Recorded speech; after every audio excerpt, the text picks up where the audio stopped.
Yeah. All right, thank you. Welcome, everybody. We're going to begin our regularly scheduled meeting of the Atascadero City Council, and we're going to begin with the Pledge of Allegiance led tonight by Mayor Pro Tem Daris.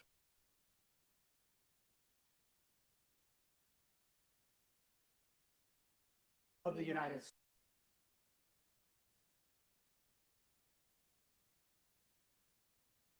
Indivisible, with liberty.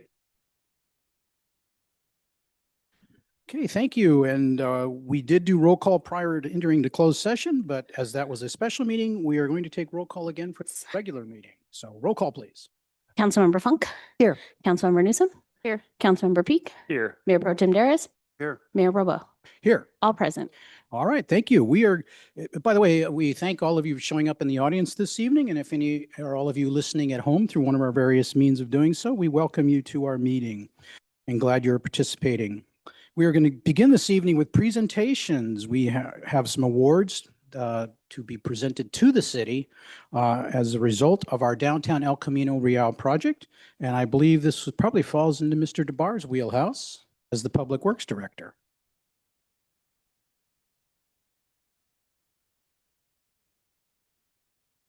A stack of plaques. Thank you, Mayor Burpo. Yeah, we have a stack of awards here.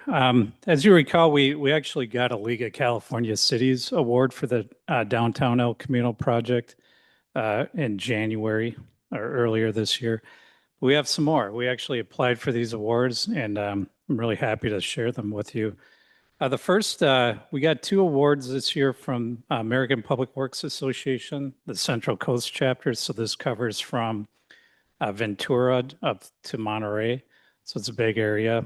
And actually, the first award we got was first placed for the 2025 Project of the Year, transportation project, $5 to $25 million. And then there's I think 5 total awards in this, and then they award a grand winner, and we actually were the overall winner for all of these projects as well. So I'm happy to present these to the council. And then the other ones we got were from American Society of Civil Engineers. So it's nice to be recognized by my colleagues. And this was the San Luis Obispo branch. The first one was for Outstanding Roadway and Highway Project. And this is recognized as projects whose primary focus is on roadway, highway design, construction for vehicle transportation or multimodal transportation projects, and showcases advanced or innovative in design. So this is the first one. I'll just set them there. I got 4 of them. The next one was Outstanding Community Improvement Project for our area. And this recognizes civil engineering projects with the primary goal of improving the community. So it's very nice to get this one. The third one from ASCE was Outstanding Sustainability Project. And this recognizes projects whose primary focus is to promote broad understanding of economic, environmental, political, social, and technical issues and processes as related to sustainable development. We really did, with the business outreach and everything else, this was a really good award to get. And lastly, we had the Outstanding Construction Project. So this recognizes projects which utilize exceptional or innovative construction methods and/or outstanding project management, design, and construction methods to overcome challenges and successfully complete a construction project. So very happy to present these to the City Council, and just a testimony as to how successful this project was. It really was. Well, thank you, Mr. Barr. I don't know, Mr. Lewis, if you wanted to add anything, and maybe we'll take a picture. There's enough there for each council member to hold a plaque. We have one more award from the American Planning Association, I believe, that we'll introduce now. And then, yes, we'll have each council member get to hold a plaque because we're such big winners. Now, Mr. Lewis, did you want me to receive this particular plaque? I think you told me. Okay, I'll receive this particular plaque, and then we'll all come down and take a picture with a plaque for everybody.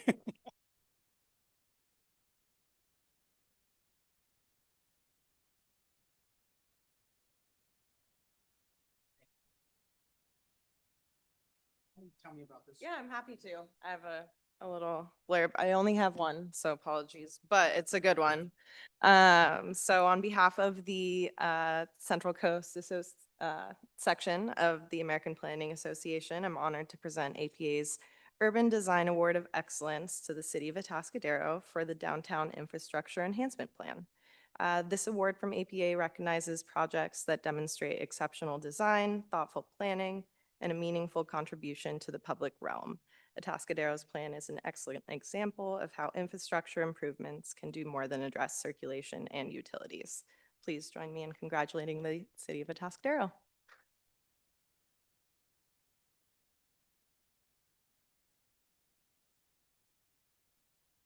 Councilmember, from your stack of plaques.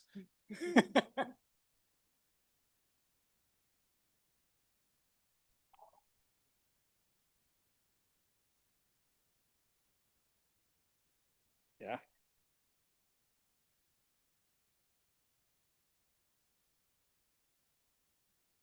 What would be the sustainability?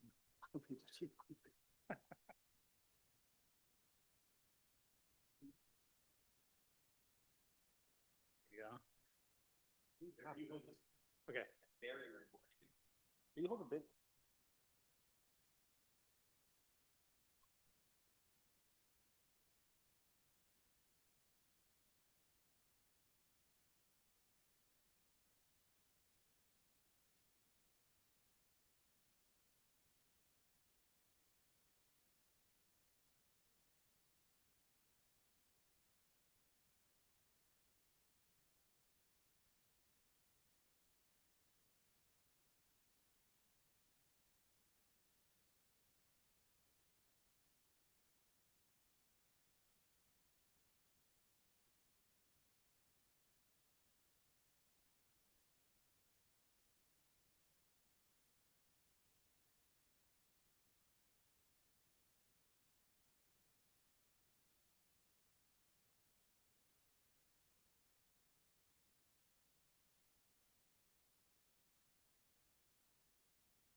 Well, we've been very proud of the downtown enhancement project for some time now, but it's great to see other organizations recognize what a great project it's been. So we really appreciate that recognition coming from these organizations, Nick, and glad to see you being recognized by your peers as well. And Phil, you too. And yeah, we thank everybody for that recognition, and I think it's well deserved. Our team did a great job of managing this project on time and on budget. And we're looking forward to phase 2, the arches on either end, so we can enjoy it even more. So with that, we're going to proceed on to consent calendar. Consent calendar consists of items that are considered routine and non-controversial by staff and will be acted upon by a single motion of the council unless otherwise requested by an individual council member. I will begin to see if any other council member wishes to pull an item or ask a question.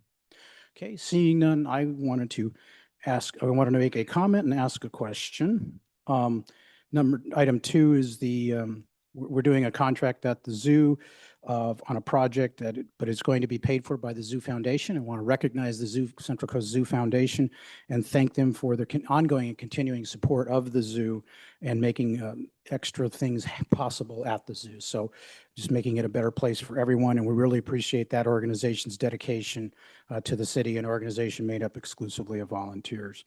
Also, item 3, general election. I just had a question for the clerk for clarification. The county charges us in this thing $75,000 this year, goes up every time, to run the election. But if there are no candidates other than the incumbents, there would not be an election. The county would not charge us that $75,000. Is that correct? We would have to have the council not make a decision to not have the election, but yes, then we would cancel the election and then we would not have to pay for an election. We would not have to pay the $75,000. Okay, thank you. That's my question. Let's see if does anybody member of the public wish to comment on anything on the consent calendar. Okay, seeing none, we'll bring it back to council for a motion. Move approval of the consent calendar? Second. Okay, we have a motion by Councilmember Funk, a second by Councilmember Peak. Roll call, please. Councilmember Funk, Yes. Councilmember Peak, Yes. Councilmember Newsom, Yes. Mayor Pro Tem Daris, Yes. Mayor Verbo. Yes. Motion passes unanimously. Okay, with that, I believe, am I skipping over here the city manager's report? Yes, thank you, Update Mayor. from the members of city council. manager, there we are. Here I am. Yeah, I have several things to report on, but first, just exhale from the celebrations that we've been going, right? So congratulations to the council on a successful groundbreaking yesterday at Fire Station 1. And as you can see, Fire Station 2 is well underway. Our firefighters spent their first night in the new Station 1 modular home last evening, so they are responding out of there, and the transition is well underway. So, and work is also occurring at the police department. So that was great, and how nice to see you and the community out at the dedication of the Monarch Butterfly Garden. It certainly looks a lot nicer than it did 3 years ago.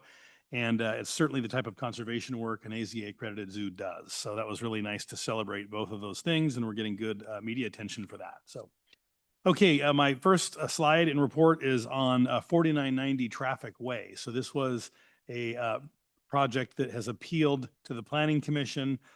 It's basically they're appealing a staff decision that it was it was still a conforming use.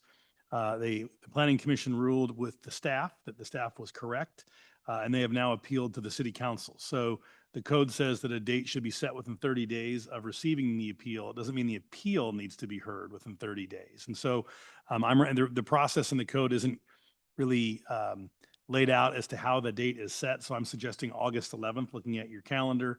If there's no objection to the council, by the council, then that would be the date that the 4990 Traffic Way appeal would be heard before the City Council. So I just wanted to announce that that's the date I'm setting, unless the council at the end of the meeting wants to take action under individual determination. So that's when the appeal will be heard for 4990 Traffic Way. Is that good, Dave?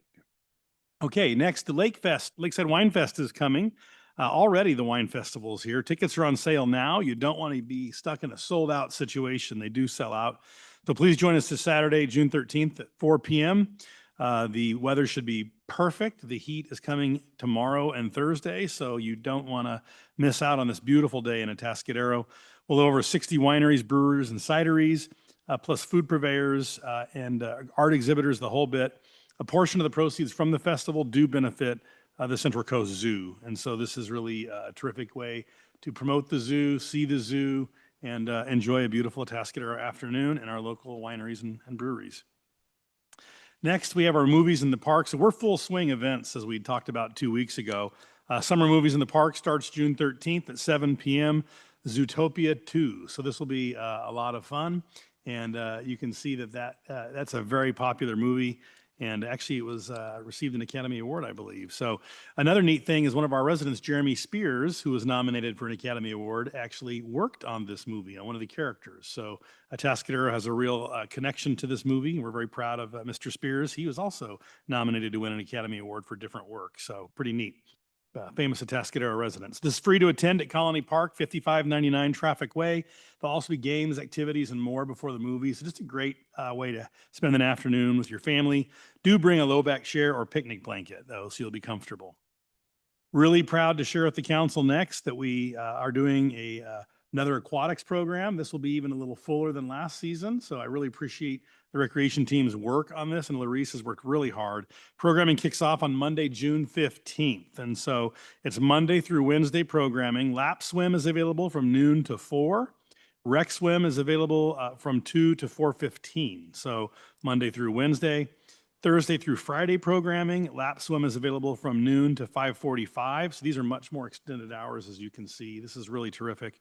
And rec swim is available from 2 to 4:15. Group swim lessons and private lessons are also available, but passes must be purchased in person, though, at the Colony Park Community Center, and registration for lessons may be done via the online, the ActiveNet portal. You can go to www.atascadero.org and go over to recreation registration on the ActiveNet portal and sign up for your lessons. So this is a much more expanded program. We know the council was really pleased. And these are the kind of things we are able to fund with D20 dollars. And so I know this was a real priority to the community, and it's going to be a terrific aquatics program. Next, I think the most popular program in town right now is Coffee with a Planner. So we're going to continue rolling these out. This is at Amsterdam. We'll be on June 18th from 9 to 10. and just really good discussions going on with these. Come share a hot cup of coffee with our planning staff. This one I think is a more general, just talking about planning in general, and you can answer any questions. We've had a lot of questions about ADU, the general plan, land use, those sorts of things, what you can do with your property. So come on down and have coffee with the planner June 18th. Next, we have the Saturday in the Park Summer Concert Series. Our first concert kicks off Saturday, June 20th at 6:30 with Garden Party. So this is a great band. This is classic soft rock. And so it'll be a lot of fun. 6:30, June 20th. All the concerts are at the Lake Park Bandstand. They're free, and you can just really enjoy them. Bring your low back chair. Food is also available for purchase. You can sip on some wine and enjoy a lovely Atascadero evening. We also, I think that other departments were getting jealous of the coffee with a planner. So now we have coffee with a cop, and we will have a special appearance by our K9, Pomic. This is on June 24th at Joe Bella's from 9 to 11. So these are great outreach activities. I'm really pleased that the staff takes time to do these. These really are better engagement and better trust building activities than like a formal workshop. And so we're really trying to roll these out more. And it's just a great way to engage the community. So coffee with a cop on June 24th. I'm really thrilled too that our police department, our school resource officer, Destiny, is putting on a Women in Blue leadership camp. This is a full day from 9 a.m. to 4 p.m. on June 30th. This is for 6th through 12th graders and is geared to female youth interested in pursuing a career in law enforcement. So really kind of hoping to encourage young women to do this amazing career. We'll have guest speakers from our police department, Cal Poly, Highway Patrol, Probation, the SLO Sheriff's Office, FBI, and the District Attorney's Office. We'll have a K9 demonstration, and youth will learn a small portion on forensics, learning how to lift fingerprints. So it should be a pretty neat camp. And lunch is being provided from the Atascadero Police Foundation. Appreciate that. We'll see how this goes. This is the first time we've done this, and I think it could be a really neat opportunity to inspire young women to have a career in law enforcement. And finally, if you have any questions or want more information, you can always go to visit atascadero.com for our events or for city business, atascadero.org. Thank you, Mayor and members of council. Does any member of the council have any questions for the city manager regarding his report? Okay, I just have two comments. One is that thanks to the school district for enabling the use of the high school pool. It's a city-run program, but obviously we couldn't do it without access to the pool. So thank the school district for that. And also, you mentioned some of the ribbon cuttings we've been doing. We enjoy, I think the council, going to ribbon cuttings but it also represents progress for the whole community. Recently, we've been able to do the lemur exhibit, ribbon cutting, and then yesterday, of course, we all got got to swing sledgehammers to begin the destruction of Fire Station 1 so we could be all torn down and rebuilt. So it's just great to see the various projects begin to come to fruition. So thank you for your report. We're going to move on to Community Forum, and Community Forum is reserved for those persons wanting to address the City Council on any matter that is not on the agenda. But the Brown Act prohibits the council from discussing matters not on the agenda. So if whatever somebody speaks about, we will not enter into a discussion. We may ask staff a very quick question or ask staff to contact a speaker on something they might raise. Speakers are allowed 3 minutes, and then we ask you state your name for the record. So if anybody would like to speak at Community Forum, please approach the podium.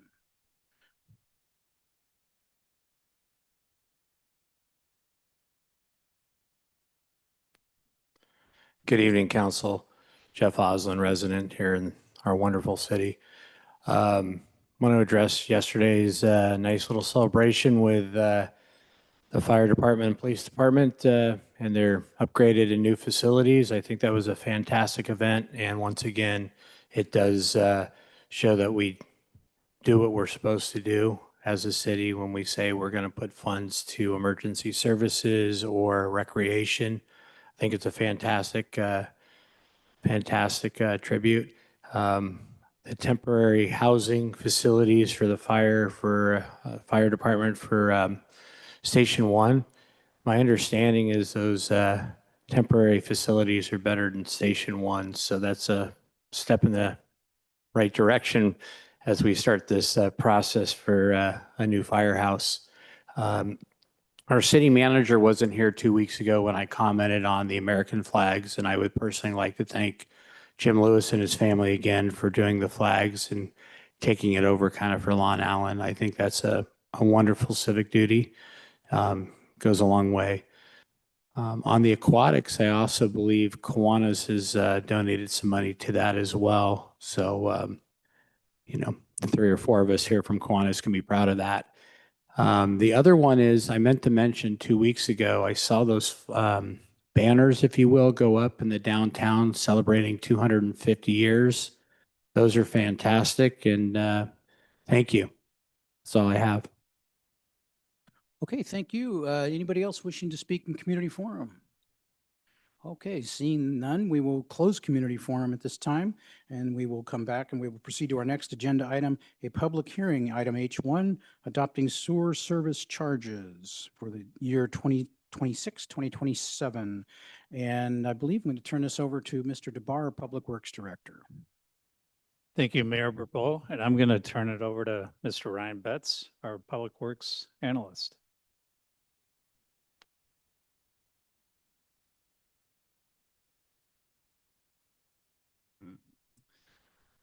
Good evening, Mayor, City Council. My name is Ryan Betts, Public Works Analyst, and I'm here before you for a public hearing to propose adopting the sewer service charges to be added to the 2026-2027 property tax rolls. Just a quick recap. Today is a public hearing to receive any objections to the placement of sewer service charges. We are a little bit of a unique community where we do not charge sewer service charges on a monthly basis. We do it on an annual basis with a partnership with the county. Those sewer service charges are fixed rates, and they are actually collected at the time of property tax when those are due with the county. Just by way of this year, looking forward to 26, 27, we are proposing to bill approximately almost 5,800 parcels in the city of Atascadero, totaling approximately $6.9 million in wastewater revenue. For those that receive this bill on their property tax, it will be clearly marked as a Atascadero sewer service charge on their statement. Just by way of the deadline to get that information to the county, it is due on July 20th. So it's precedent that we at least consider the proposal tonight. And as always, the county does charge a very nominal fee of $2 per levy to process all that information and get on the property tax.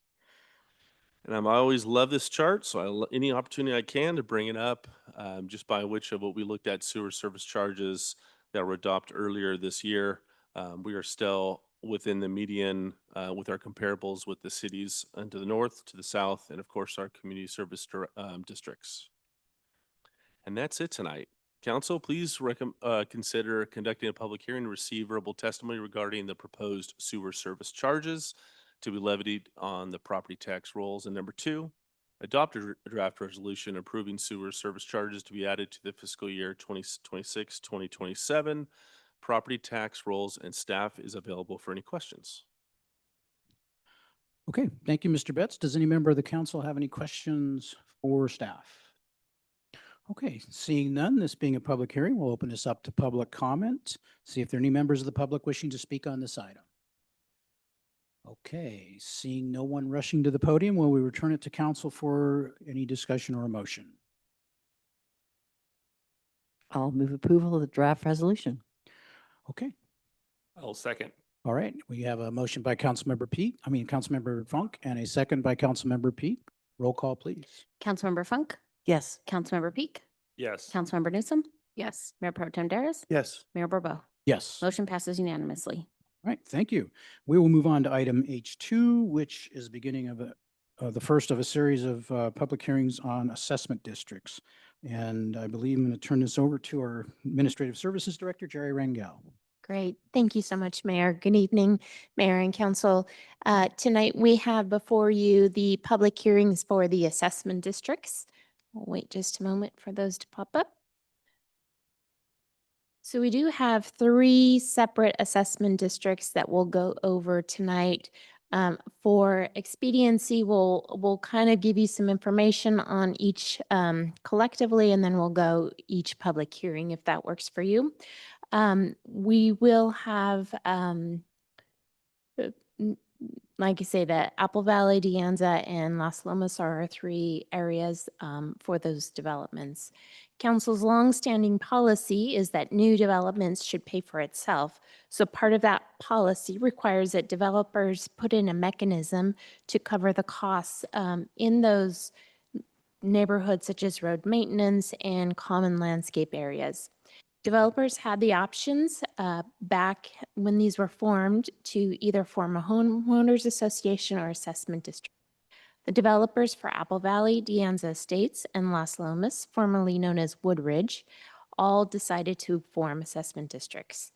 This is not a general tax to the citizens of Atascadero. It is just for the neighbors in these developments.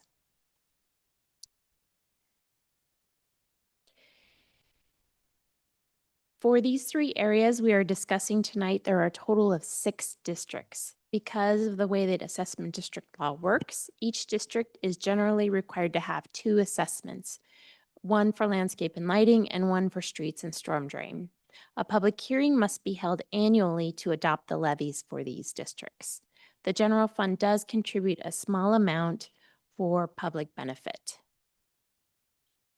So staff evaluated the short and long-term costs of both districts in Apple Valley and proposed that the levies stay the same as the prior year. So $550 a year for the street and storm drain district and $900 a year for the landscape and lighting district. And that concludes my report on Apple Valley, and I'd be happy to answer any questions. Okay, so we're going to do this 3 times, or did you want to present a single staff and then we'll hold 3 possible public comments? I mean, do you have any different commentary to provide regarding the others? Yes, if you'd like to go ahead and hold 3 separate comment period, that would be, Okay, that let's would go work ahead and just perfectly. take each item then. So this is item H2, Apple Valley Assessment Districts. Is there any member of the council have any questions? Seeing none, we'll open it up to public comment. Does any member of the public? Go ahead. Just as a clarifying point, with the in the future with the Ramona Road realignment, that wouldn't be any part of Apple Valley's budget in terms of what their assessments are, right? That is correct. Okay, thank you. Correct. Yes, by the way, these things they don't ever expand, right? I mean, if you had a different development, you would create a new one, right? Correct. Okay, got it. So, okay, seeing that, we'll see any member of the public wishing to comment on item H2, Apple Valley Assessment District. Okay, seeing none, we'll close that and bring it back to council for a motion. Move approval of draft resolutions A, B, C, and D for Apple Valley Assessment Districts, item number 2. I'll second. Okay, we have a motion by Councilmember Funk, second by Mayor Pro Tem Dares. Roll call, please. Councilmember Funk, Yes. Councilmember Newsom, Yes. Councilmember Peak, Yes. Mayor Pro Tem Dares, Yes. Mayor Bobo. Yes. Motion passes unanimously. Okay, we'll move on to item H3, which is the same issue, but for De Anza Estates Assessment Districts. Again, staff evaluated both the long and short-term costs for De Anza Estates for both the districts and proposed that the levy is the same as the prior year.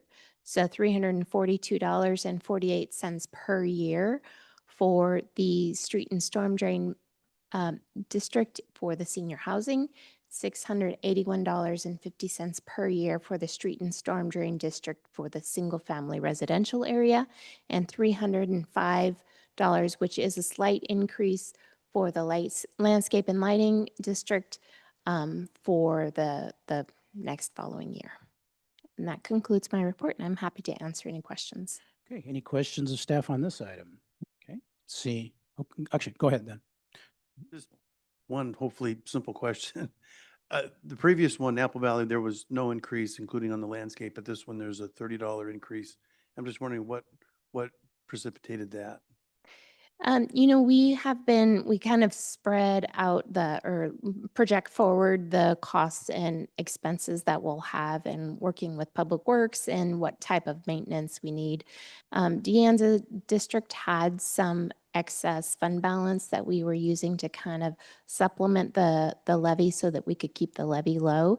And so over time, they've been kind of, utilizing that. So we're just setting the levy to a place that it's more sustainable. Okay, and I imagine the landscape in this district is quite different from the others, so you can't compare and say they didn't get, there was no increase there, but we're increasing here, so what, that's, I just want to kind of wanted to clarify that. Yeah, So I meant it's just the difference in landscaping the and. difference in and home landscaping, setting. of course. Thank you. Yes, thank you. Okay, seeing no other questions, we'll go out to the public. Would any member of the public wish to comment on this item? The Anza Estates Assessment Districts. Okay, seeing no one approach, we'll close this and we'll close the public hearing on it and bring it back to council for a motion. Move approval of draft resolutions A, B, C, and D for De Anza State Assessment Districts. I'll second. Okay, we have a motion by Councilmember Funk and a second by Councilmember Newsom. Roll call, please. Councilmember Funk, Yes. Councilmember Newsom, Yes. Councilmember Peak, Yes. Mayor Pro Tem Dares, Yes. Mayor Bobo. Yes. Motion passes unanimously. Okay, we will move on to item H4, which is the same issue relative to Las Lomas or Woodridge Assessment Districts. Thank you again. So for Las Lomas District, it is a little bit different. We did increase this by a CPI of 3% when compared to the prior year. So back in 2017, we had a neighborhood meeting to discuss the issue of funding of road maintenance with the neighborhood. The majority of the homeowners that were in attendance at the neighborhood meeting were strongly opposed to contributions or set aside for long-term maintenance in that district. The proposed street and storm drain district levy is sufficient only for kind of the annual operating costs and periodic surface treatments of the roads. Residents were informed of this and that in approximately 20 years, the road would require a more in-depth road maintenance project and which would require significant funding. The residents were also informed that the homeowners would be responsible for those repairs and that the proposed levy at the existing rate would not be sufficient to fund these. Before fiscal year 2023-24, the district will need to come together to figure out how to fund the future maintenance of these periodic pavement rehabilitation that is set to occur approximately in 38-39. The estimated cost of this is about $1 million. A notice was sent to the property owners in the district, which is done annually, and staff does have concerns about these long-term maintenance because we don't want to catch anybody unaware of this. But in order to kind of keep the cost down as much as possible, we are recommending the street and storm drain maintenance district be $464 annually, and the landscape and lighting district stay at $347 per year. And that concludes my report, and I'm happy to answer any questions. Okay, does any member of the council have a question? You mentioned that the cost, the ultimate cost to do the 20-year repairs on the road is about $1 million. How many properties are in that assessment district, roughly? I don't recall how many are in there. I can check real quick it's in the engineer's report, I know. Okay, yeah. It's in the report here for, Yeah, number of. I believe it's mentioned very specifically. Perhaps you could find that real quick. I had a question, which is as you've indicated, the property owners, or at least a majority in the past, expressed a desire to keep the rate low. You have forewarned them, though, that, this long-term cost is building up. Are we, in terms of these letters we send them, are we reminding, they're obviously new homeowners every year due to turnover. Are we reminding them that, hey, you're building up a long-term liability that you're not set aside money for, just so they don't come back, 20 years from now or 15 years from now when the bill comes due, or the street really starts to fall apart? Yes, that is correct. We are doing that. There is documentation on the title reports too that we've filed so that, and we hold this meeting every year. So we're trying to make sure that every year neighbors, and even as neighbors come and go, or we, year to year, you kind of maybe forget. So we want to have those reminders there so that nobody is surprised about this. Okay, thank you. Because I think that's the important thing is when you said you recommended this rate, it's really, we're recommending this based on the neighborhood's feedback. Correct. Right. So, got it. Okay, thank you. Councilmember Peak, you had a question? Yeah, can we clarify? I had a resident was asking me about the green belt, and there's a trail behind Las Lomas. There's some tree work. There was some clearing and cleaning up of that space. Just whether or not that's included in this, or that's something the city maintains separately. Yeah, so there's an open space around the Las Lomas district, and so the city, as part of the assessment district, maintains the trees and some of that, does the weed whacking and weed abatement and all of that on behalf of the district. So we do maintain that. So when the city's there doing weed whacking, like maybe last week, is that paid through the CSD or not CSD, but is it paid through this? That's not a contractor that the fire department's hiring after June. As long as it's in the district, within the bounds of the district, that would be paid through this assessment district. The city does contribute a small amount to that as well to maintain the trail. Okay, that was what we need clarified. Thank you. Okay, seeing no further questions from council, we'll open it up to the public.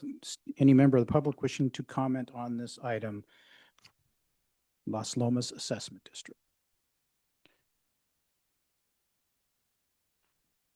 Good evening, Council. Jeff Oslin. Once again, I do have one comment, I guess, because this has gone back and forth for several years.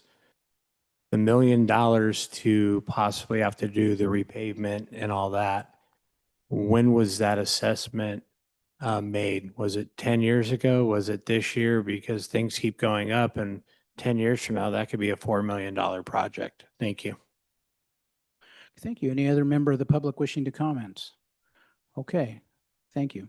I'm not sure when that estimate was, and obviously it would change over time, but it's just to give people a ballpark. So, That's correct. And we, every year, we look at the pavement management, we update those costs, and that's reflected in the proposed rates as well. I did see on page 167 of your staff report is the summary. There's 181 APNs in Las Lomas, and it's equivalent to 231.75 EBUs, equivalent benefit units, not to be confused by EDUs. yes, got it. Thank you. Okay, seeing no other member of the public coming, we'll bring it back to council for a motion.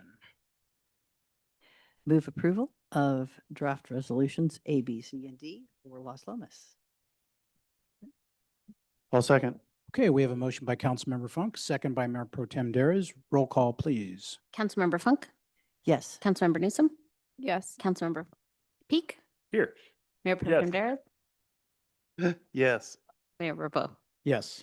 Motion passes unanimously. Okay.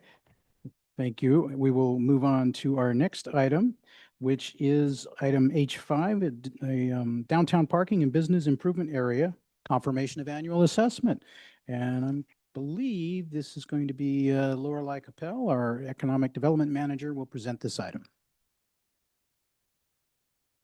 Oh, thank you very much. Good evening. Okay. Tonight we're here to talk a little bit about the Downtown Parking and Business Improvement District. It was established in 1986 as part of the Municipal Code, Chapter 11. This is the boundary that you see here. It is basically from Morrow Road 41 to Rosario, and then Highway 101 back to Capistrano. This requires an annual resolution of intent and public hearing for levying the collection of assessment.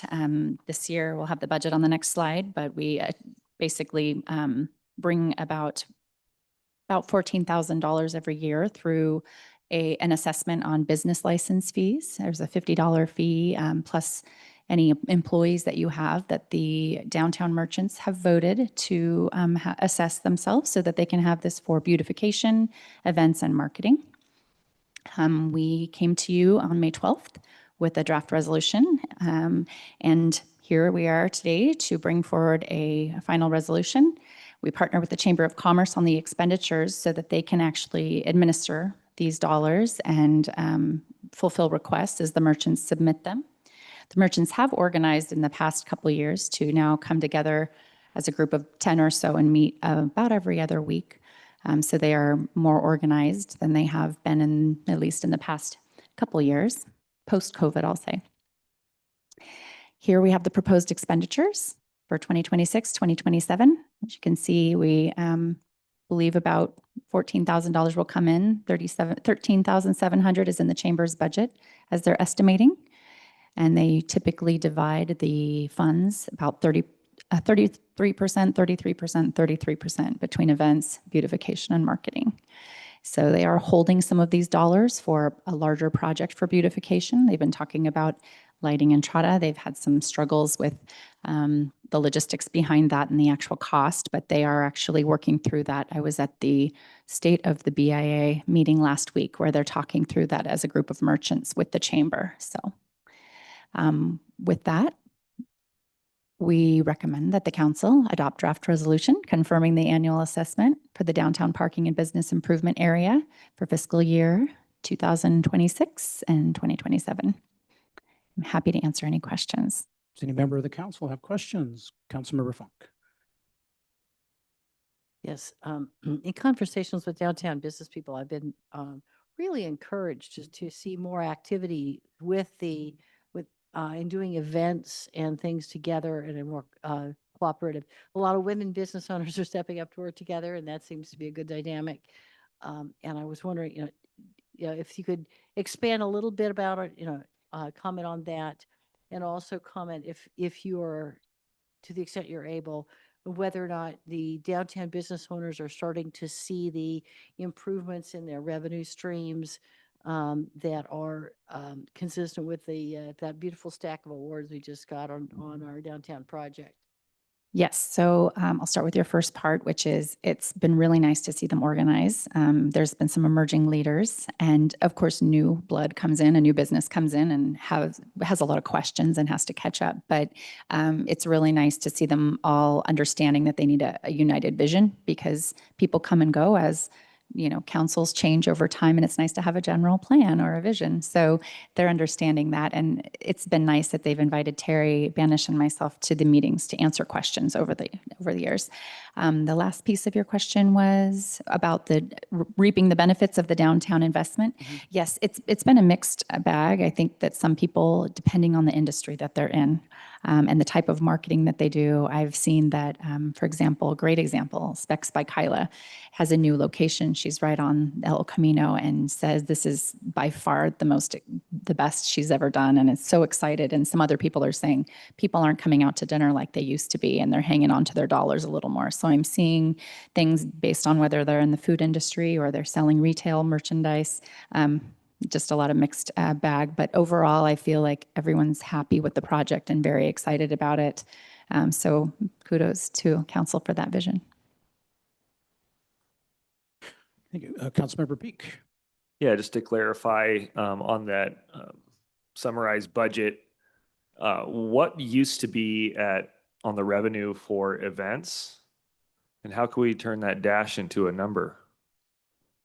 Or what used to be accounted for there, and what is it coming from somewhere else, or they're not having events that cost any money, or? That wasn't mentioned in the chamber's report this year. I think it was something that they used to have when I would assume when the downtown BIA was hosting actual events and bringing in dollars.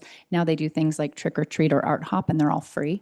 So they're just expenses and not revenue earners, but it might be a good idea to keep it on the budget in case they were to host something like a sip and shop, which the chamber now hosts. So maybe if the merchants ever took it over, they could host something like that. They originally hosted Taco Day on Traffic Way, correct? They did. So Yes, that was from vendors and BIA. Okay, sellers. Okay, gotcha. Yep. Good example. Thank you. Any other questions from council? Okay, my question is, we've seen this before. We're taking in $14,000 a year, and there's been a plan. Frequently, they didn't actually end up spending that plan. This shows they're going to basically spend all the money they have. Yes, that is the plan. Of 64,000, leaving a balance of zero, which actually would be really cool to see them get a major project done. But how confident are you that that's really going to come to fruition? They made a motion 2 weeks ago to spend it, and they have other ideas. They're coming up with alternatives because to actually conduct the project that they had hoped to, it was more like a six-figure project, and it was a bit cost prohibitive. But there are other alternatives like decorative art on our light poles, for example, that would have to, of course, be looked at by the city and our public works director and friends to make sure that could work and make sure those poles are electrified. So there's looking at other alternatives that don't include mounting things onto private buildings and putting larger poles into our right of way. Okay. All right. Thank you. All right. I'll open it up to public comment on this item. Any member of the public wishing to speak, please approach. Okay. Seeing no one approach the podium, we'll close this item and bring it back to council for a motion. Move approval of the draft resolution. I'll second. Okay. We have a motion by Councilmember Funk, a second by Mayor Pro Tem Dares. Roll call, please. Councilmember Funk, Yes. Councilmember Newsom, Yes. Councilmember Peak, Yes. Mayor Pro Tem Dares, Yes. Mayor Bourbeau. Yes. Motion passes unanimously. Okay, thank you very much. We will move on to item H6, the Atascadero Tourism Business Improvement District, and we'll turn us over to Ms. Terry Banish. Thank you. Good evening, Council. Tonight, we're going to be looking at the adoption of the annual assessment of the Atascadero Tourism Business Improvement District. The City of Atascadero established the Atascadero Tourism Business Improvement District, referred to as ATBID, to levy annual assessments under the Parking and Business Improvement Area Law of 1989 by adopting the Parking and Business Improvement Area Law of 1989 by adopting the Atascadero Municipal Code, Chapter 16, on April 2013. The activities to be funded by the assessment on lodging businesses within the ATBID are designated as promotions and marketing programs to promote the city as a tourism destination. It is required that the advisory board provide a specific report to City Council annually for the expenditure of funds derived from the assessment and are paid by lodging businesses within the city. These levies are adopted annually and were provided in the annual report presented May 12th of 2026.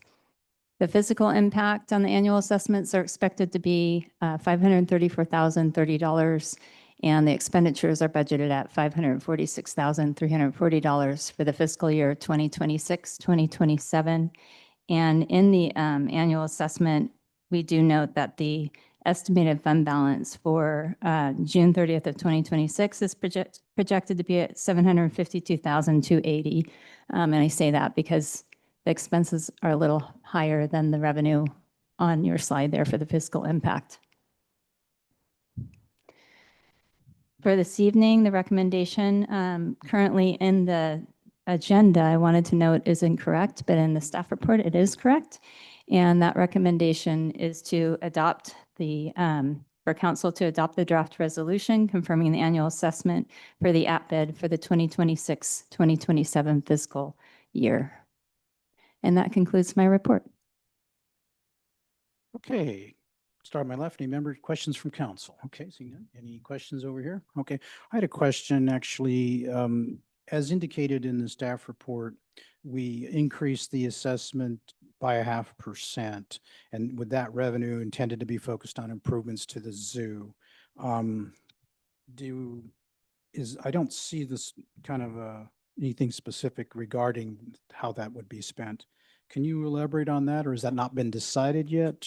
We are in the mode of putting that 0.5% aside. So we're roughly around 97,500 through 2025. And as that builds, then we'll be working with the ATBID and with the zoo on where that money will go towards or what it will go towards.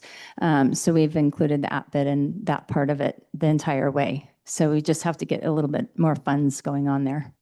Okay, thank you. And even, when you take out, setting aside the money for the zoo, it still seems like a very large balance, more than a year's worth of revenue as the balance. Is there and it seems that that's been there for a while.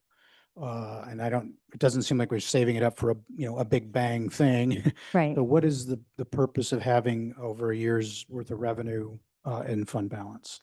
The TBID is kind of working on contingencies in tourism, where when we have a lull or we have a a lot of vacancy coming on, where we have an opportunity to do more promotions. That's pretty much the TBID board wanting to have those dollars available for that. Okay.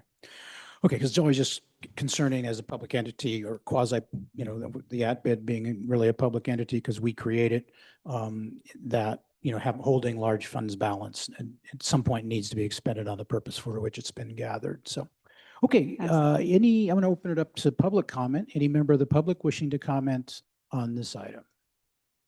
Okay, seeing no one approach, we will bring it back to council for a motion. Move approval of the draft resolution as specified on pages 208 to 209 of the staff report of the agenda packet. Thank you. All second. Okay, we have a motion by Councilmember Funk, second by Mayor Pro Tem Dares. Roll call, please. Councilmember Funk, Yes. Councilmember Newsom, Yes. Councilmember Peak, Yes. Mayor Pro Tem Dares, Yes. Mayor Rabeau. Yes. Motion passes unanimously.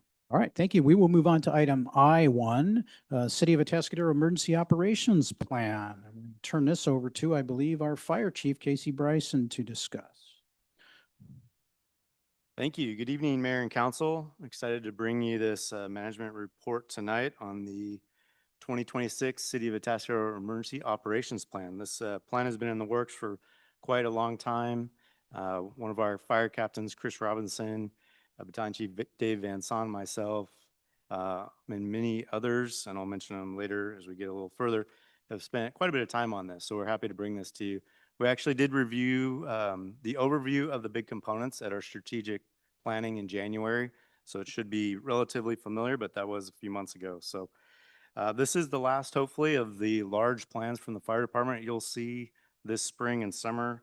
We've already brought you the fire code, standards of cover, local hazard mitigation plan, and the community wildfire protection plan. So this is the last of those plans. We hope to be done for a little while.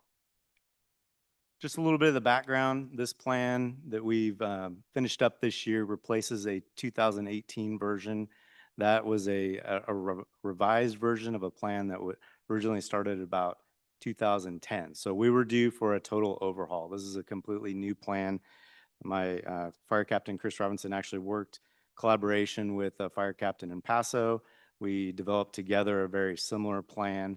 And that's important because if we have a disaster, we may be working with other cities to staff our EOC. So we felt that was super important.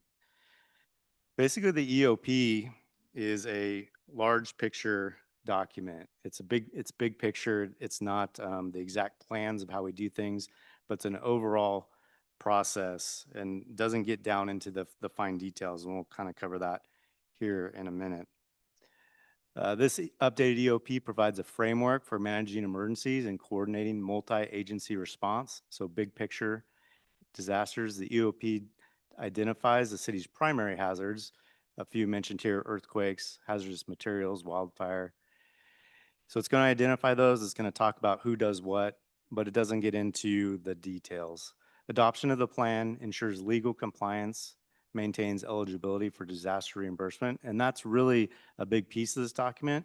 There's a lot of high-level federal guidelines from FEMA that we'll talk about here a little bit further, but it's the legal compliance and then our reimbursement after the fact is the big driving force for a lot of the language in it.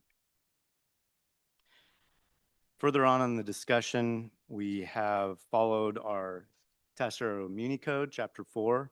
It outlines our city's emergency organizations and functions. The Muni Code designates the city manager as the director of emergency services.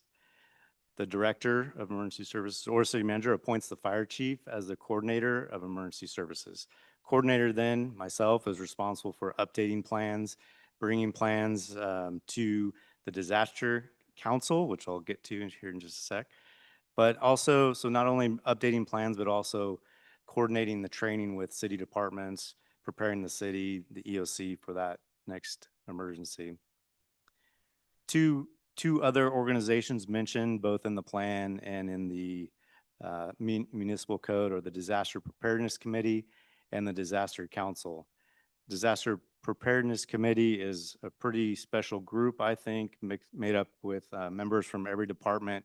We meet monthly, And we prepare the city from all aspects, every department. We put in work. It's a working group where we prepare the city, look at those plans and review them.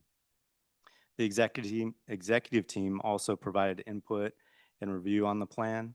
And then that final piece is the disaster council. So that's identified in the municipal code. It's the mayor, the city manager, fire chief, and police chief.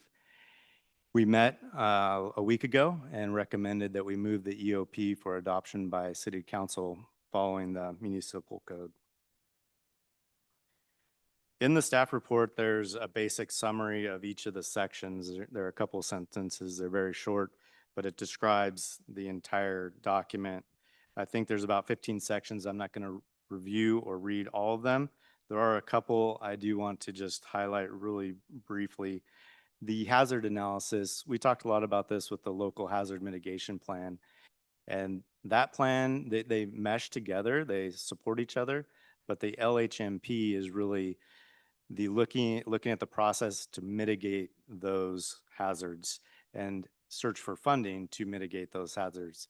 This is very high level where we identify the hazard. We're going to say who's going to run the incident and then manage that through the EOC. So a little bit different.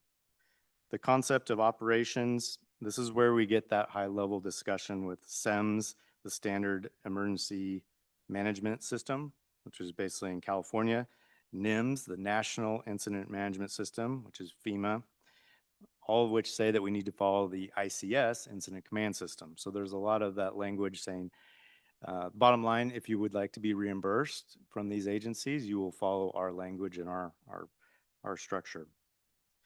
The organization and assignment of responsibilities, this is where it does detail down a little bit for Atascadero. This is Atascadero specific. It outlines our emergency operations center. It specifies which member of the team will fill different roles in the ICS structure. So that is a little bit more specific and a little bit more hands-on useful for us, where we know that the fire chief may be in charge of the fire branch, right? It outlines who does what. Just continuing on the summary. One more, actually I'll point out two more pieces and then we'll move on. Crisis communications. This is a more specific section that establishes a joint information center where we would be getting the word out. And then it does outline some of those public notification systems that we've spent several meetings talking about, how we notify the public. Again, a little bit more high level, we would have another evacuation plan that would detail out how that gets done. But this is going to identify that we would use a joint information system and we would get the word out through different methods. And then finally, the last section, which is important, is the appendices and annexes. And then these are the plans that don't necessarily come to council. There are working documents. There are plans like our evacuation plan, like that crisis communication plan, evacuation routes. Those things we update regularly. We make changes after different incidents. So those plans are all labeled and addressed in this last section, but they do not come to council for approval. So again, just kind of wrapping up the significance of the emergency operations plan. It is our essential guide, high-level guide to the city's preparedness, response, and recovery abilities. It strengthens the city's ability to prevent, prepare for, respond to, and recover from emergencies. Adoption of this plan ensures the compliance, enhances coordination, and improves community resilience. Our recommendation from staff tonight is to adopt the draft resolution adopting the 2026 Emergency Operations Plan as the City of Atascadero's official all-hazard emergency guidance document. That concludes my presentation, and I'd be happy to answer any questions. Okay, does any member of the council have questions of Fire Chief? Councilmember Funk? Yeah, we'd spent quite a bit of time looking at this as a council on a preliminary basis and at our strategic planning session back in January, I guess. Could you, so I'm not going to rehash anything from there. Could you note any major changes from what the council looked at that time? No major changes. I think the review is continued. We've brought it since then at the department head team has reviewed it, and the disaster preparedness committee has also reviewed it. And we found, minor grammar type of things, but no changes to the structure or content really. Okay. And do the appendices and annexes and all that, does that include something that addresses the role of ham radio operators in the community? They would be mentioned under the crisis communications annex. They would be Okay. mentioned, yes. Very good. Thank you. Thank you. Also would note that this entire plan is available in the link on the agenda for any member of the public who wishes to read the entire thing. I want to open this up to public comment, see if any other member of the public would like to comment on this issue. Okay, seeing no one approach, we'll bring it back to council for a motion. I move adoption of staff recommendations. I'll second. Okay, we have a motion by Councilmember Newsom, a second by Councilmember Funk. Roll call, please. Councilmember Newsom, Yes. Councilmember Funk, Yes. Councilmember Peak, Yes. Mayor Pro Tem Dares, Yes. Mayor Bourbeau. Yes. Motion passes unanimously. Thanks. Okay, we'll move on to our last item on the agenda. That is the 2045 Atascadero General Plan Fiscal Impact Analysis Overview. And I'm going to turn this discussion over to Mr. Phil Dunsmore, our Community Development Director. Thank you, Mayor and Council. Yes, tonight we're going to overview another portion of our general plan update, and this time the fiscal analysis. And tonight I'm going to basically talk about the land use plan a little bit as a basis for the fiscal analysis, tell you about some assumptions the analysis makes, and then talk about next steps as well. Now, a lot of tonight is really based on assumptions. It's really based on the crystal ball. And this is really a tool for us to analyze how the general plan is going to work for our future. What's it going to do in terms of the costs and the benefits of our assumed land use plan? So it looks at whether the forecasted growth generates sufficient revenue to offset municipal service costs. This isn't a required action, but it's something we want to do as a city. It's something our council wants to do. And it's really another tool in our toolbox to assist us in making decisions, and it helps us adjust where necessary. So the key findings, I'm going to start out with that. And also I wanted to mention too, online tonight, we have our consultant that helped us prepare this analysis from EPS, Megan Gregory, and I think she'll be available. We can have her hook in a little bit here when I'm done. She can help us answer any technical questions as well. So we can do that. But I'll give you just some key findings.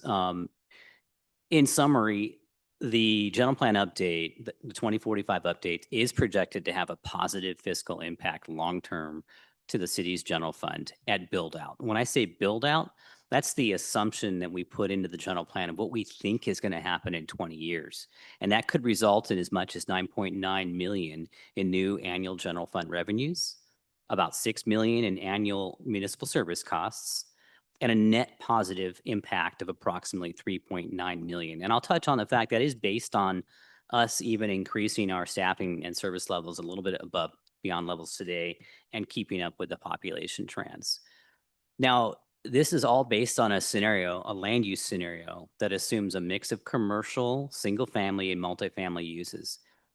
If land use trends lean one direction or the other, obviously the fiscal impact would likely change as well. But based on history, based on what we're setting up for zoning in the future, this is what we think is going to happen. This is our land use plan that we have run our environmental impact report on. It does change zoning in a lot of the areas that are close to the core, that are close to El Camino, that are close to Morrow Road. It brings in additional density. It brings in additional residential, mostly in the form of mixed use. This general plan, as a reminder, doesn't really change our single family areas a lot. We do still have single family that's going to be developed in the future in the city. We can also see accessory dwelling units developed in the city. So a lot of the west side isn't changed, but the areas close in are changed a little bit. And the city, I say this every time we have a discussion about the land use plan, it's not substantially growing. We're not adding new land to the city. We're not annexing land. You know, Eagle Ranch still sits out there as a someday maybe potential. But this is about looking inward to our city and increasing the quality, increasing the opportunity for new growth for business, and increasing the opportunity to mix residential with commercial. So over 20 years, under this scenario of the assumption, we could see up to 2,890 new residential units, a lot of those being multifamily, so very few of them being single family. And when I say multifamily, some of those can also be small lot, single family residential.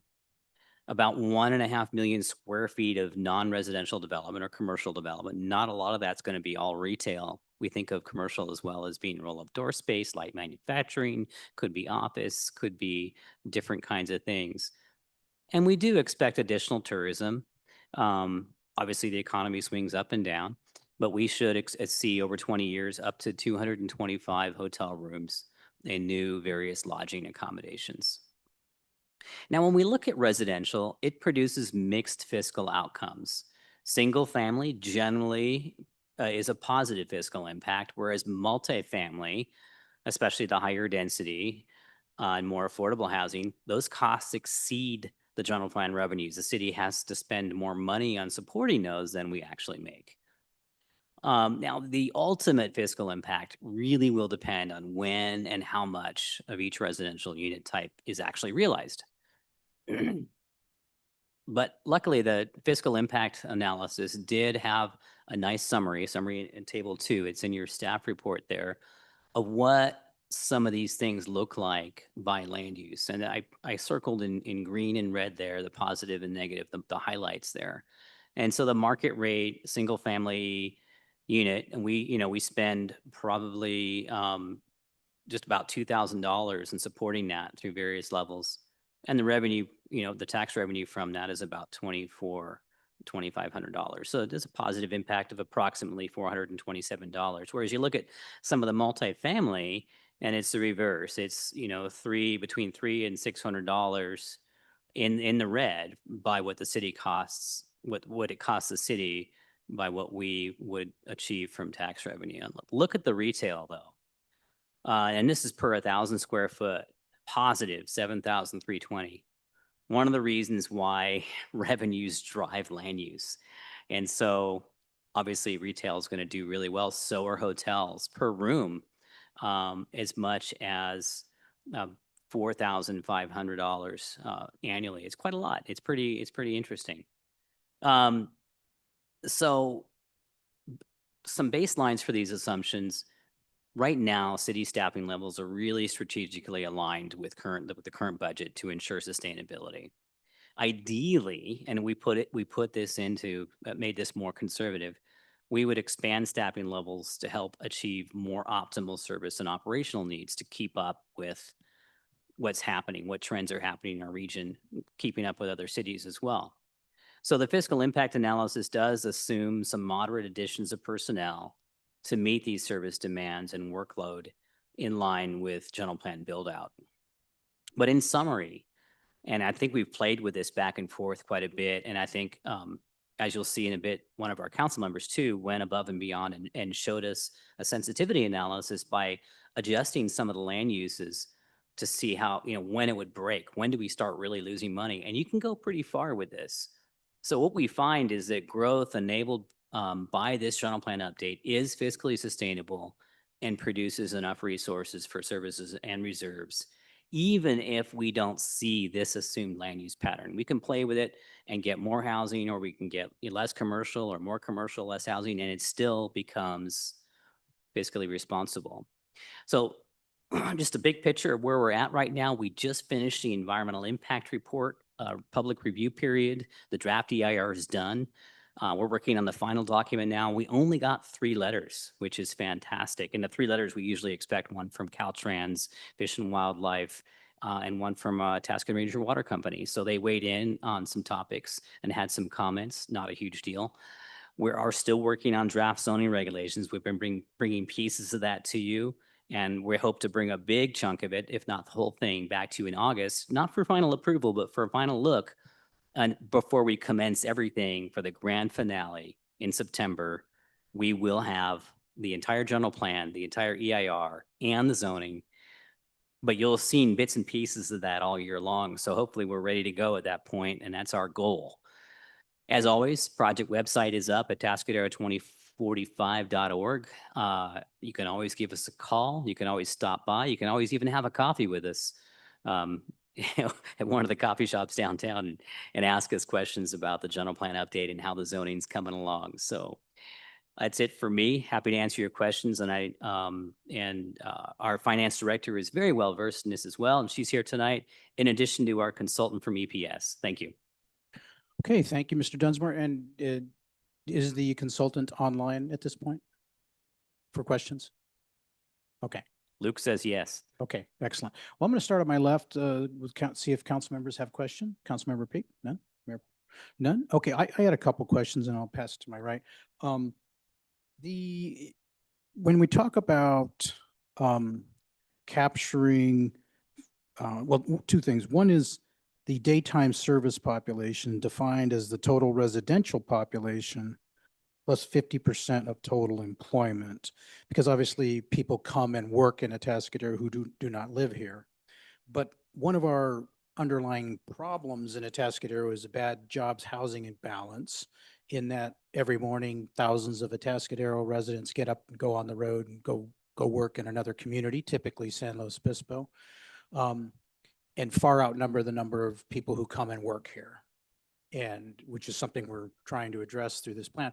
But so I'm wondering about that daytime service population, because we have a population of roughly 30,000 people, but in the middle of a weekday, there's less than 30,000 people here, whereas San Luis Obispo has a population close to 50,000 people, but on a given weekday in the middle of the day, there's probably 70,000 people in San Luis Obispo. So I'm wondering how this assumption was arrived at and how it affects the fiscal analysis.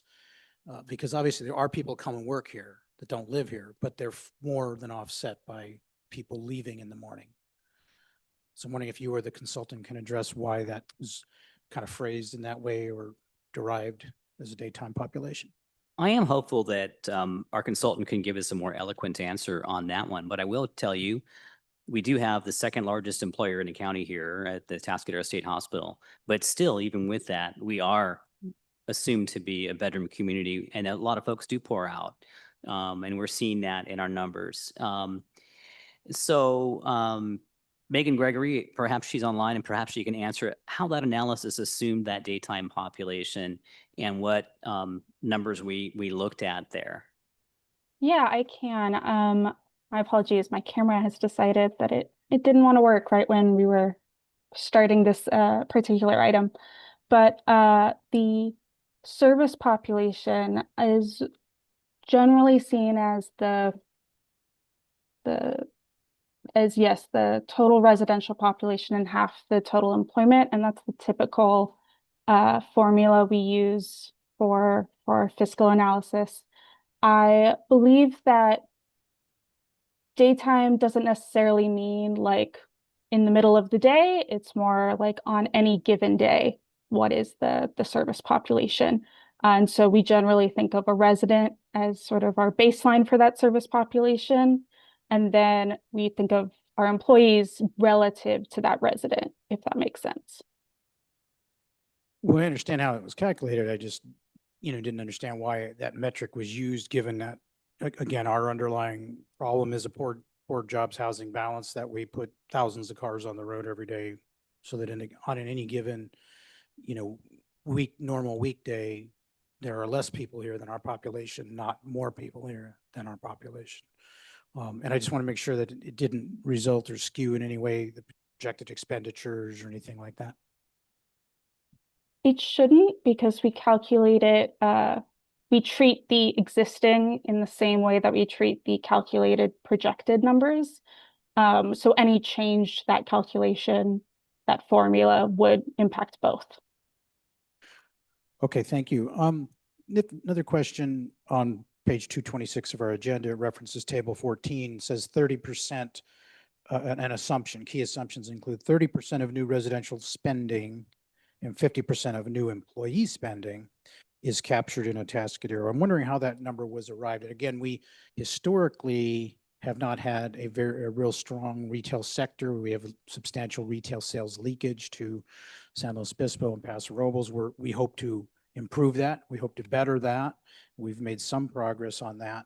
But I'm wondering how the figure of 30% was arrived at for residents and then 50% for new employees. And I assume new employee spending is considered at a fraction of resident because people are going to spend money where they work, but not as much as where they live, I would assume.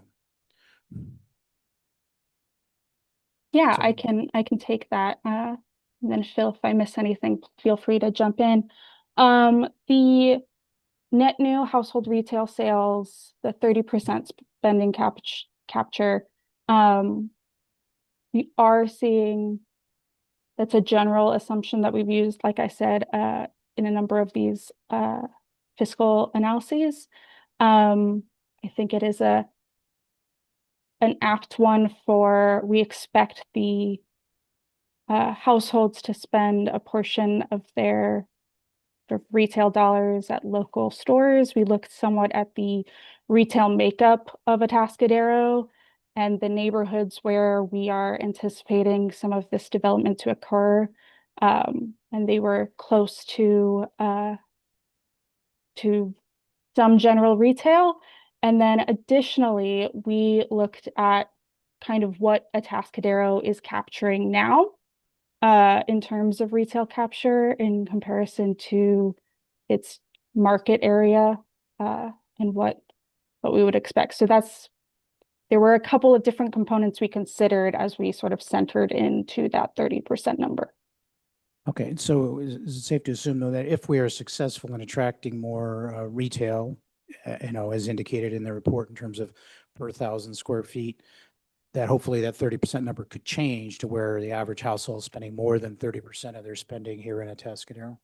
Yeah, and that number will often depend on sort of the actual tenancy of that retail. And so if you get retail that's very attractive and new and competitive in the larger market area, you'll see a larger percent of that. Or if it's filling a hole in sort of retail that people currently have to travel outside of Atascadero to get, but now they can get it in Atascadero, that might increase as well. So it's kind of what ends up filling that space that'll determine that percentage. Right, but it sounds like, the number is based on as we are now, which makes sense, but I would hope it would change as we've noticed, we've added more restaurants. I think more and more people think now about, dining out in Atascadero. Their first option isn't to think about going to another town because we have more and more dining options. So hopefully we're capturing more and more of the dining out dollar. So as an example. Okay, thank you. Those are my questions. Councilmember Funk, you have questions? Yes, just a couple at this stage. And I want, first of all, big thanks to staff, both Director Dunsmore and Manager Lewis for spending time with me at a detailed level so that we don't all have to go through all of what I asked. Following up on the mayor's question for a second, that 30% in residential spending, how does online spending figure into that number? And Megan, you can answer that. Yeah, I believe we would generally consider online spending outside of that 30%. However,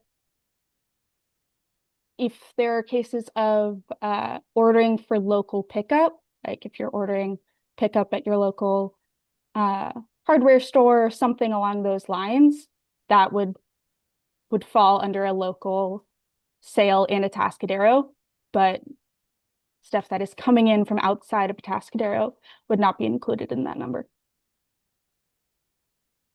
Okay.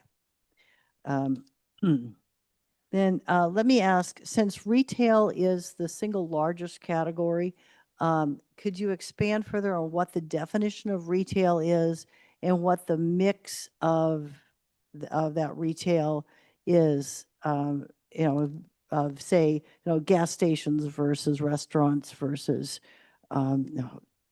stores where you buy stuff? Yes, I believe I would say that retail we are generally considering to be commercial space where there are sales occurring, taxable sales occurring on site. We do assume that 5% of what we're calling new retail space would be owned or operated by a nonprofit organization. So that can be a variety of sort of service places, service establishments that would be exempt from sales tax. And so that is included in our estimates of on-site retail sales. We do kind of net out that square footage.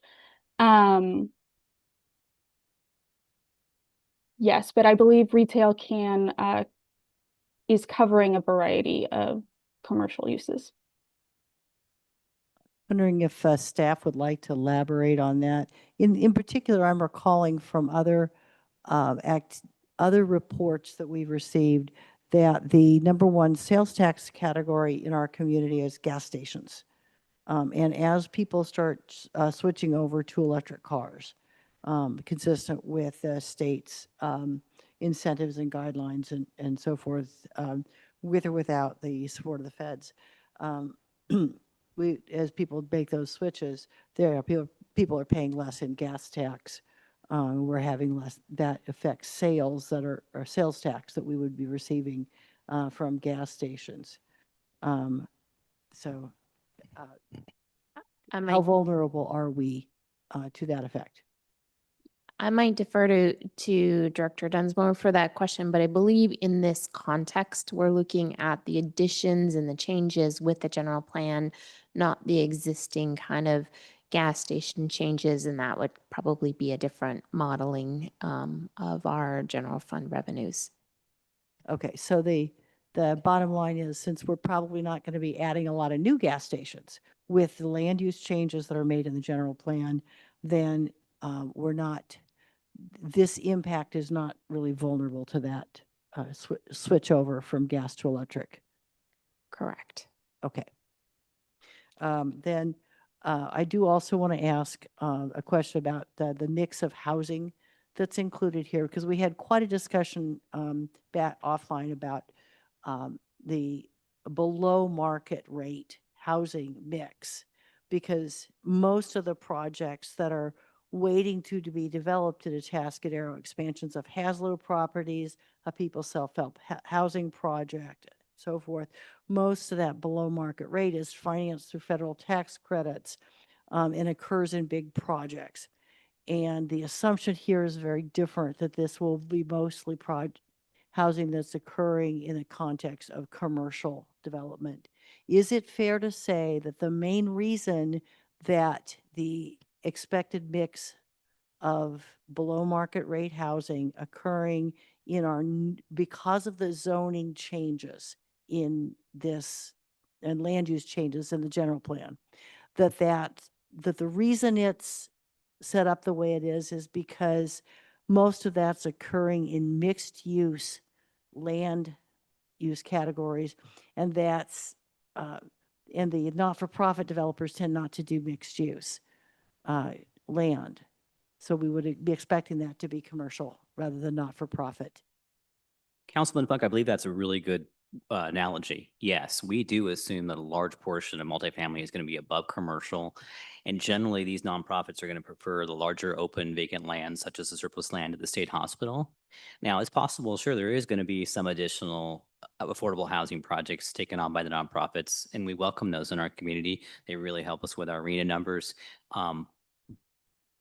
And we did assume a portion of those in this analysis, but we also do assume a significant portion of really specific zoning that we're putting in place that's going to allow, like you said, a lot more of this mixed use and a lot more of these projects that are integrated with commercial, and a lot of these things that are going to be by right on these smaller lots that are infill, and those tend to not attract the nonprofits, but they're just a different mix of multifamily housing.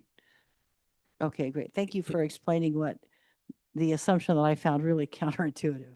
If I could interject on that, I'd like to ask a follow-up question. When people self-help housing builds, 40 units somewhere, let's say, what's their property tax status on that? Because I'm wondering, when we talk about below market rate, some of that is where a developer in being allowed to build is setting aside a certain number of units. But when an entity like People Self-Help builds, are they paying property tax on those units? They're exempt. So nonprofits are exempt. And also the other big land use that's exempt very often too is a lot of these big medical offices now that are owned by nonprofits are also becoming Right. So tax an exempt. Adventist as opposed to a, tenant. Correct. Correct. Yes. But I mean, so I'm wondering, given that much of the below market rate multifamily housing that's built is in our community is done by entities such as People Self-Help Housing, is this revenue picture actually too high for those if we don't get property tax from those? We do assume some of the nonprofits built into this, but the BMR that's on this particular chart, when you see there's a 1027 or 1027 revenue, that is assuming that those are projects that have affordable housing in them because of our affordable housing ordinance. That's not assuming the nonprofit is the way I understand that in that particular chart. Okay. So if I had nonprofit affordable housing up here owned by one of those nonprofit companies, yeah, it would be a zero in the Yeah, revenue. it could be a zero or near zero in the revenue. Yeah. And so the impact would be a further negative. I think we all appreciate what People Self-Help does, but I think we need to be clear-eyed about the fiscal impact of those units is considerably more negative than what's displayed here. They're expensive. Yeah. Yes. Needed, Mayor, but and expensive. Yes. if I may add, and maybe the consultant would like to add, but we did have that very discussion and with concerns that we didn't want to overstate property tax revenues for those. So there is a percentage, and I can't think of it now, but our consultant probably can answer that question on how much of that we kind of discounted just for those types of entities. Okay, great. Good to know if taken into consideration and if the consultant could address that very quickly, if you know a number. Yes, I believe the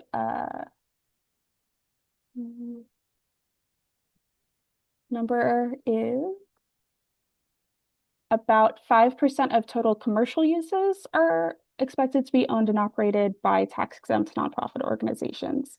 As I believe Phil was mentioning, we expect the 100% affordable housing, the tax-exempt affordable housing. We're not currently assuming that will occur within the zoning changes of the general plan update, and so it's not reflected in this model currently. But there's definitely a consideration to be had around that regarding the fiscal impacts.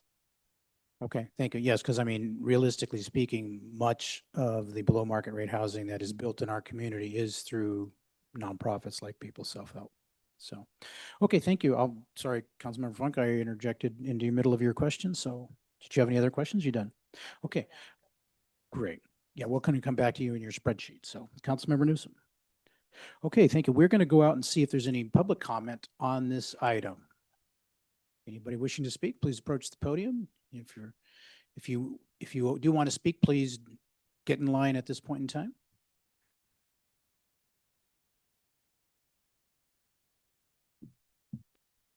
Good evening, Council. Jeff Oslin once again.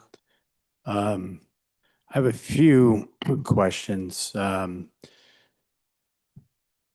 Build out is based on what percentage? What happens if this build out is 70%? What's that do to revenue? That would be question number one.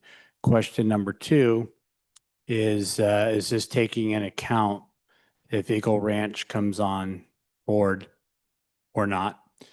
Also, if fire station number 3 comes on board, I understand that we did build in some staffing, but I think those are prudent questions to that. And then the spend per household concerns me a little bit in town.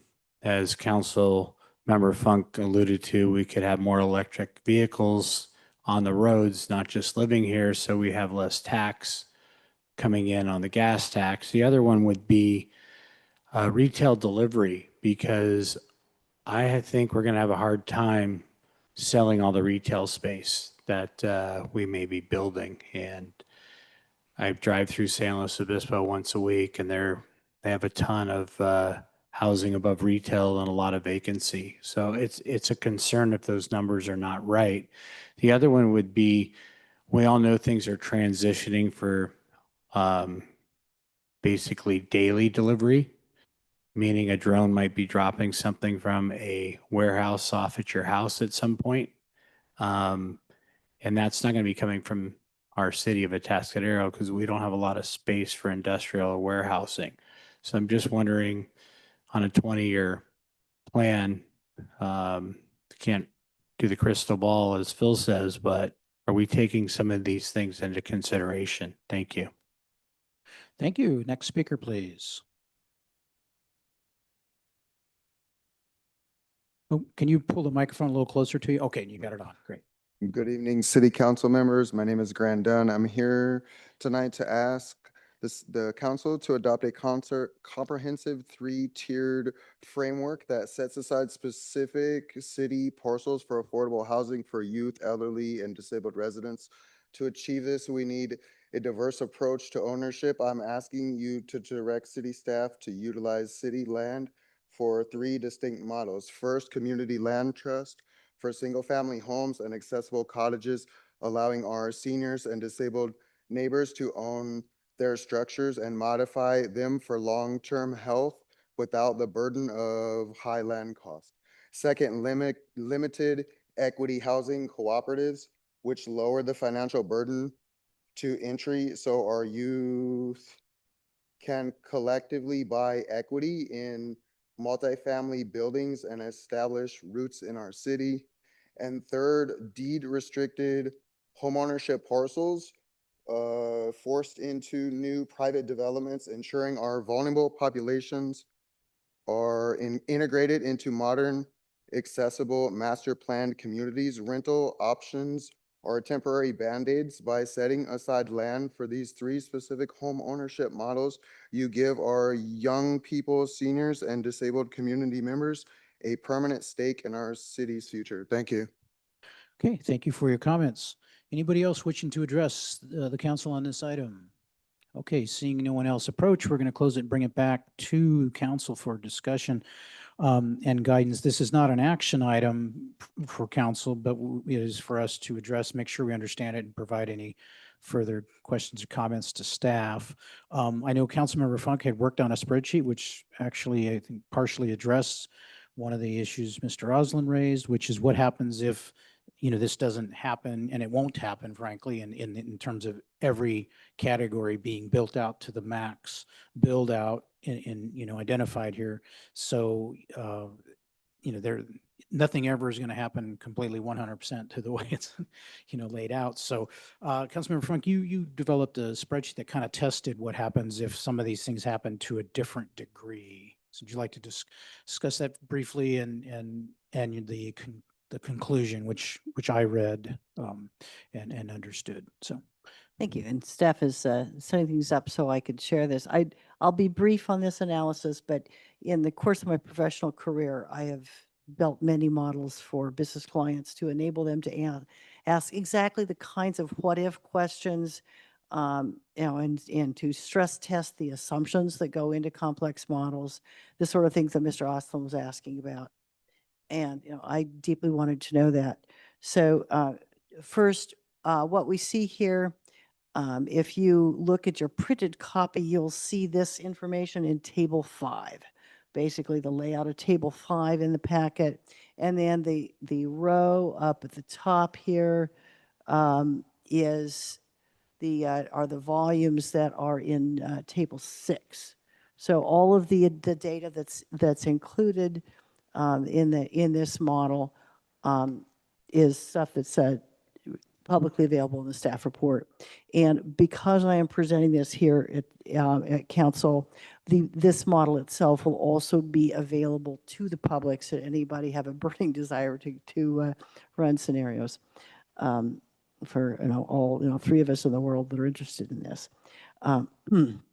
So what I did with this is to take the per unit assumptions of revenue and costs on Table 5 and multiply them by the volumes of those different uses that we see in Table 6 And then also include in there a percentage. So first of all, we could test the very question that Mr. Osmond was raising. What if this development moves out and we don't get some of these things that we're planning on? How sensitive is this to the volumes of various plans that we have in the assumption? And then the second thing I did was to take this and do a set of scenarios that also made the individual assumptions variable so that we could ask questions like the mayor was asking, well, what if we don't get any property tax from these below market units instead of getting property tax? How badly does that hurt us? And my conclusions from this, really, I did, first of all, we see up here a set of, I did plus or minus 20% on every single land use category. So that's the question. What if it develops a lot less than we're expecting? What if it develops a lot more? And then looked at what's the plus or minus 20% swing. So that's a pretty big range of impact. And what we see here in this column, plus or minus 20% swing, is that on all of the housing categories, although we make money on some, we lose money on some, none of them are really large impacts. So if those numbers develop out more, faster or slower or with a different mix than we're expecting directly, nobody should lose any sleep over that. It's just not that big an impact. The second thing is when we look at the the larger things, so where is there real impact? My natural assumption would have been to look at the hotels. And yes, that does have an impact, but the big impact is in the retail, is in the use of the new commercial spaces. So what that tells me is that we as a council will want our staff to keep an eye on that one thing. To look at how the land uses we're creating in these commercial spaces are working to create, these mixed spaces are working to create vibrant commercial spaces that actually get occupied and used and generate tax revenues. And the other thing that is worth paying attention to from my view is we need to watch the impact of one decision this council made, which is, we looked at in the areas of El Camino Real where we're converting commercial zoning to mixed use zoning. We're looking at a lot of underperforming commercial spaces, that aren't real attractive and probably aren't going to be real competitive over time. And we took that whole land use area and said, as a council, that those could be first floor residential, in those mixed use. If you remember or can look up which zoning, we had like 4 or 5 different mixed use zonings, and to just generally remember which ones the council directed would be first floor residential options, or if that was all of them. You can think about that for a second if you want. So we'll come back to that. I surprised you with that question. But it suggests that that we may want to watch that over time, because if all of that grows in is only commercial, is only residential, and we assumed it to be a mix of residential and commercial, it could get to a point where it would have a significant impact.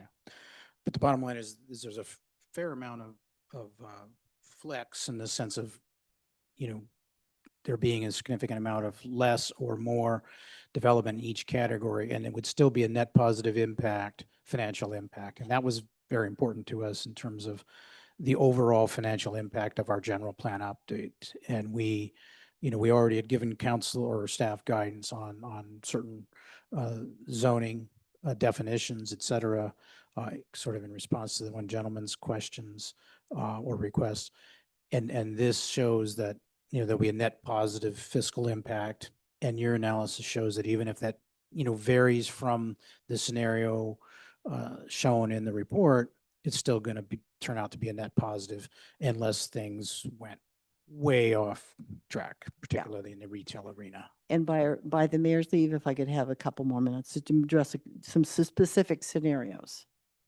Just so that we know that I looked at some per unit scenarios. So what happens if a lot of our housing develops with people who bring in Prop 13 assessments and pay less property tax because they're baking in special deals from wherever the housing that they've owned so far. And what if all of our below market is owned for not-for-profits? And that scenario does reduce our projected impact, but it still leaves over 3 million positive impact. So all the basic scenarios that I ran that you see listed here, what if we only get 70% of the hotel revenue that we're expecting, even though the hotels all develop? All of those scenarios are still substantially positive. The one that's a little trouble is if all the revenues are up 20% and all the costs are all the revenues are down 20% and all the costs are up 20%, it's still a positive impact to the land use changes, but we would probably we wouldn't let that just happen. We'd take action. And then last, I want to mention what happened to try to get a worst case scenario. What I had to assume is basically to get a impact that was negative, had to assume that we would have, let me go over here. Well, you had that narrative comment there that addressed Yeah, that. I have it in the comments. So basically assumed we get none of the hotels, we get half the offices and industrial. We only get 28% of the retail that we're hoping to have, but we get twice as much below market housing and 150% of the other multifamily housing and only half the single family housing. That's almost impossible to achieve when most of the housing, a lot of our multifamily housing and all the below market rate basically is going to be occurring in mixed use development that have commercial and housing together. So that's where that's for me, I concluded this is really robust and we are unlikely, in any scenario that we can really identify, unlikely to have this plan grow us into trouble fiscally. Yeah. And previous situations have done that, where councils basically forgot to build a tax base community, and we've lived with the effects of that. So now this is a solid plan, and I feel very comfortable with it. Yeah. Okay. Thank you. Yeah. I mean, the bottom line is a lot of things can go, in a somewhat like a negative direction from the base scenario, and we would still have a net positive impact. Yeah. And so I think we can all feel pretty comfortable that overall the guidance we provided for the general plan update is going to pay off with, an increase in revenue, and with that, the ability to provide increased services. So I feel comfortable about the council. Do you have any questions, Mr. Council? Okay, seeing then, staff, you have what you need from us in terms of the input. We've really not provided you any guidance or input, but this is really just for us to view and contemplate. And I will say that, there's a lot of things that aren't considered here because they're difficult to quantify. I mean, when you add more residential, you generally have more people shopping and doing things in your community and buying gas and all those other things. And you can't get every number. Well, a lot of these things are just pure tax revenue, and it's hard to get all those other factors that are in here. So there is some positive even for a non-tax revenue residential. The other component too, I wanted to answer Councilman Funk's question on the mixed use. There is a mixed use zone that will allow for solely residential under a discretionary permit, but that's only a very small area, a couple tiny areas where we found that the commercial districts are very small and couldn't really support a substantial commercial use. There's some areas just north of downtown and just south of downtown where the lots are very narrow and shallow and where the commercial is really watered down. Those are the spots we pinpointed for that to be a potential. And there were some areas too where residential can share some ground floor area with commercial, but it can't be all residential. And some of those areas are on Morrow Road. But again, it usually falls into a discretionary category when it's got the residential on the ground floor and there has to be a predominant commercial land use. And we're working on refining those standards right now. When we come back to you with the final version of the zoning, it'll have that in there and it'll be an important piece to look at. I did have a question for you, Mr. Dunsmore, or the city manager. In the table, where it shows the estimated net impact of the different categories, showing single family market rate having a positive impact of $427, et cetera, along with the retail having a substantial, benefit there, as you see $7,000 per 1,000 square feet. I'm wondering if this should push us to revisit the issue of the community facilities district charges, particularly in the downtown area for mixed use properties, where because of the positive impact of the retail component, that would offset, let's say, where even the negative impact to a large degree on some of the multifamily. And so the CFD that we charge, community facilities district that we impose, particularly in the downtown area, is that something that could or should be revisited as a result of this study? I think that would be something the council might want to consider and give us direction on. I think these are numbers now that we've seen that do show for every 1,000 square foot of retail, there's a significant benefit.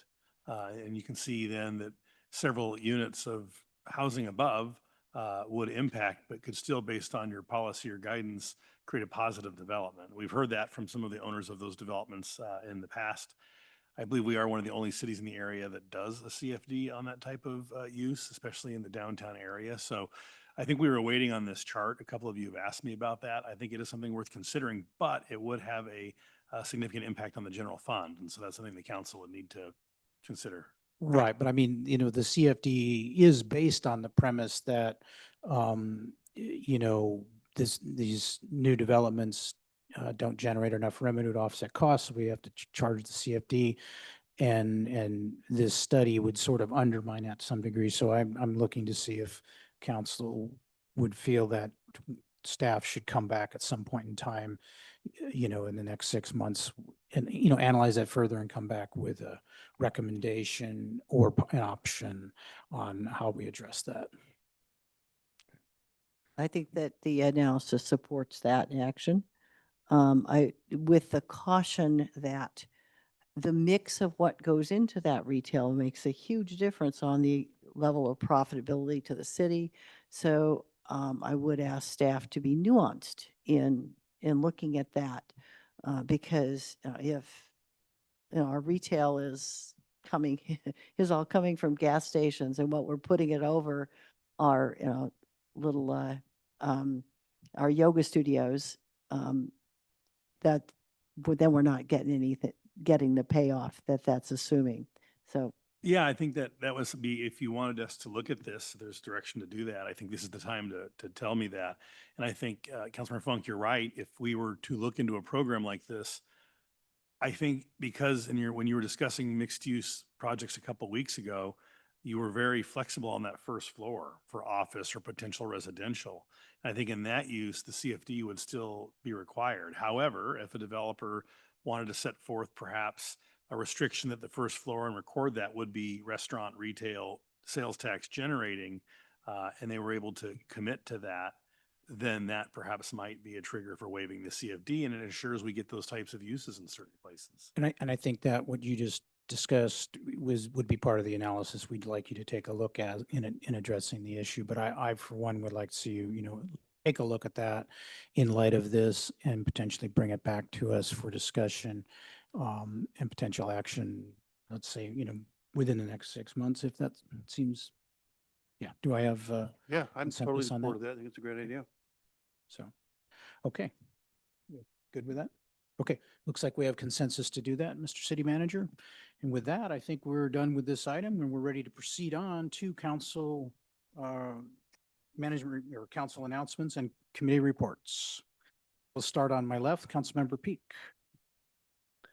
The RAC Water Resource Advisory Committee went over the 2026-2027 budget. It was basically it for the meeting. Went to a number of great events this week, much like was spoke about earlier, and looking forward to summertime in Atascadero. Mayor Pro Tem Daris. Thank you. Last Thursday visit, SLOCAL met the advisory committee. They continue to do a great job promoting our area, the whole county and individual cities and everything that goes on. They do these videos, which they're short, maybe 10, 15-second videos. And it occurred to me that I didn't feel like I really saw them much. And as it turns out, they're on Facebook. I just tuned out advertising. I saw one the other day that they do a great job with those. But one of the more recent ventures that they did was to team up with Firestone Brewery, and Slow Cow now is a label of beer from Firestone. I've tried it. It's good beer. I recommend it. And I think it's a great promotional thing that they're doing. The numbers for tourism and revenue and stuff, I think, are trending up in everywhere, and including in Atascadero. So they're continuing to do a great job, and that's all I have to report. Thank you. I have had no meetings since our last council meeting. Tomorrow I have an Integrated Waste Management Authority meeting, and next week a Central Coast Community Energy Board meeting. So, Councilmember Funk. I have no meetings to report. It's been a real busy time for lots of events here in Atascadero and elsewhere. And so I want to just register that deep appreciation to staff for moving all these things forward to get our big public safety facilities. I also want to mention that last night I attended the opening ceremonies for Welcome Home Village. This is a homeless shelter and supportive housing project in San Luis Obispo on the grounds of the county, what used to be a parking lot right near French Hospital in that area up on, and it's beautifully done. It's first national first 3D printed housing project. And they're looking forward to folks being in there, real attention to how to create community so that they can get folks who have been encamped along the Bob Jones Trail and get them into shelter, get them into permanent housing, and thriving in places that are better for the community than sleeping on the Bob Jones Trail. Okay, thank you. Councilmember Newsom. We had a SLOCOG meeting on the 3rd, no RTA. SLOCOG, there was a lot of discussion about the RENA numbers and the different cost adjustments, and a little bit of pushback and a possible objection letter was drafted as well. That's it. Did the SLOCOG board vote to place the half-cent sales tax measure on the ballot? Okay, thank you. Okay, do we have any individual determinations or actions from councilors? Okay, seeing none, we are adjourned. Thank you all.